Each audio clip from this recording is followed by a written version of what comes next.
Recent polls, including our own, show President Joe Biden simultaneously gaining ground and stuck in a dead heat with former President Donald Trump should the 2024 presidential race become a 2020 rematch.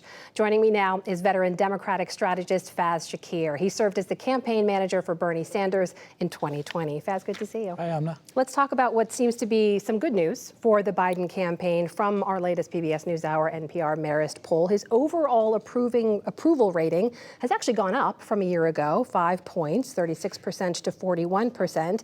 And today, more Democrats support him as the nominee than did a year ago. That's according to polling from the New York Times and Siena College. That's up from 26% to 45%.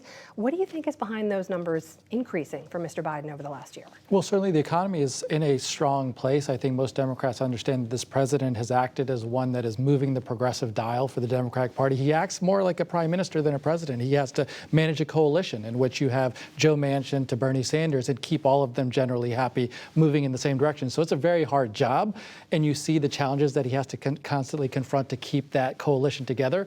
But there's going to be moments, there's going to be challenges for him where people get disinterested, dissatisfied, not as excited, not as enthused, and he's going to have to get them there. But you sense that as the election is kicking up, there's more people coming back into that coalition. And we know voters still do have some concerns. His age, chief among them, is something they listed, job performance.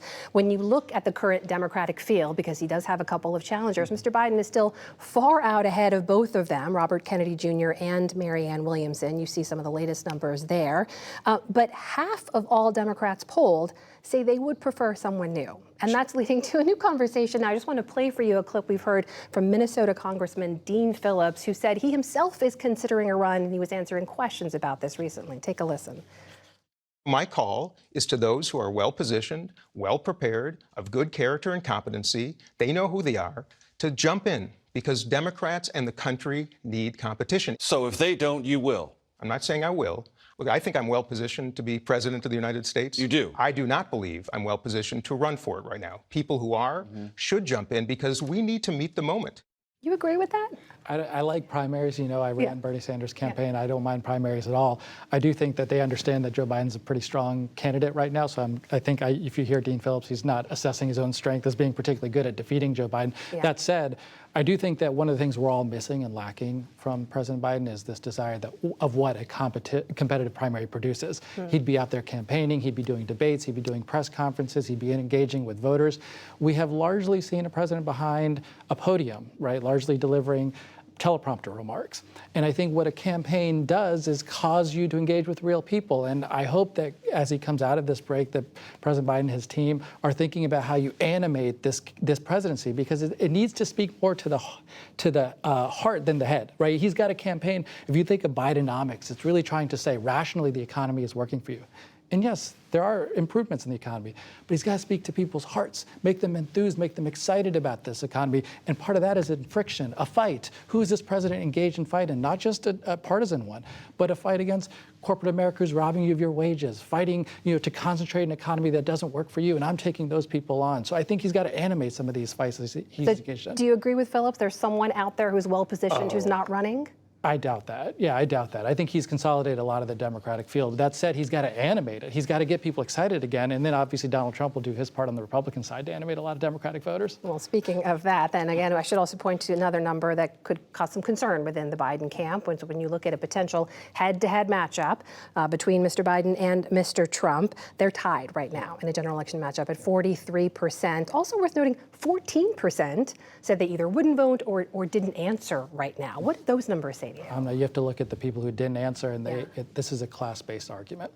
People with a college degree, they love Joe Biden, they're above 50%. People without a college degree making under 100,000, they're the most dissatisfied group. If you look at the 14, 15, 16% who are saying that they haven't made up their minds, these are working class people. And they're looking for somebody who's a fighter on their behalf. And I think it's important to think about class as you head into this election, because Joe Biden's got a lot of good arguments going on his side that he is taking on corporate America in interesting and important ways. Right now, Big Pharma is filing filing lawsuits against him because he wants to negotiate Medicare drug prices, right? How many people know that? How many working class people know that they have a president who's taking on some very difficult fights? Implementation is not just, hey, get jobs in America, it's to improve your wages. You look at the United Auto Workers fight right now. They want better wages. If you're going to produce electric vehicles in America, the wages shouldn't be $16, $17 an hour. They should be $25, $30, $40 an hour.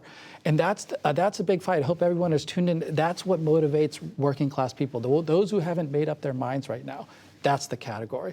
And it's Black, Latino, white, non-college, making under $100,000 a year. We got to focus on them and their plight right now. And less than a minute left, but where do you think he is most vulnerable? We know Republicans are coming after him, again, investigating Hunter Biden and so on. Where's President Biden most vulnerable? Well, I think it's this idea of energy and enthusiasm. It plays into the age question a bit, but the question of strong leader of Joe Biden has dipped over the course of his presidency. He is not always perceived as a strong leader, despite some of these very tough fights that he's taken on. And part of it has to do with the enervation, the animation, the energy, the excitement. How many times, remember when the State of the Union, when he was literally taking on Marjorie Taylor Greene in the chamber? In real time. In real time. I think we have not seen those moments often, but they behoove President Biden well when he's in those moments, when he's off the cuff, when he's engaging with real people. He's a good politician in that way, but we have not seen him in action. And I think that's what, I think it leads to this age concern, it leads to the concerns, is he up to the job? He can resolve a lot of these by just getting out there and showing a passion and energy about his own fights. Democratic strategist Faz Shakir, always good to see you. Thanks for being here. Yeah, see, I'm excited.